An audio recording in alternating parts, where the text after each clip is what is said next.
प्रफुल्ल पटेलांनी मोदींना घातलेल्या जिरेटोपावरून नवा वाद। हिंदू महासंघ आणि संभाजी ब्रिगेडचा आक्षेप, जिरेटोप घातल्याने अवमान वाटत असेल तर चूक होणार नाही, सामंतांचं स्पष्टीकरण।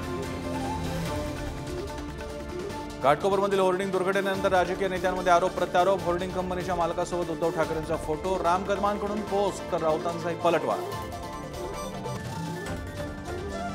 घाटकोपर होर्डिंग दुर्घटनेत आतापर्यंत 14 जणांचा मृत्यू। इगो मीडिया कंपनीचा मालक भावेश भिंडेवर गुन्हा दाखल। अग्निशमन दल एनडीआरएफनं बचाव कार्य थांबवलं।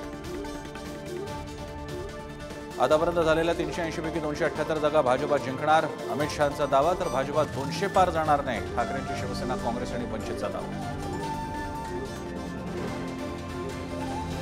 शिक्षक पदवीधर मतदारसंघाच्या निवडणुका पुढे ढकलल्या। शिक्षकांच्या सुट्ट्यांवर विरजण नको म्हणून निवडणूक आयोगाकडून निवडणुका तुर्तास स्थगित। नाशिकमध्ये कोट्यवधींचा जमीन घोटाळा झाल्याचा संजय राऊतांचा आरोप। 64 प्रकरणात कोट्यवधींचे व्यवहार झाल्यावरून शिंदेंवरही राऊतांचा निशाणा। मनोज जरांगेंनी पुन्हा उपसलं उपोषणाचं हत्यार। लोकसभा निकालाच्या दिवशीच म्हणजे 4 जूनपासून जरांगेंचं उपोषण। विधानसभेआधी मराठा आरक्षण देण्याची जरांगेंची मागणी। नांदेडमध्ये आयकर विभागाच्या छापेमारीत 170 कोटींची मालमत्ता जप्त। फायनान्स कंपनीसह 6 ठिकाणी छापेमारी। 14 कोटींची रोकड, 8 कोटींच्या किमतीचं सोनं जप्त। डीएचएफएलचे संचालक धीरज वाधवान यांना अटक। 34,000 कोटींच्या बँक घोटाळ्याप्रकरणी सीबीआयची कारवाई।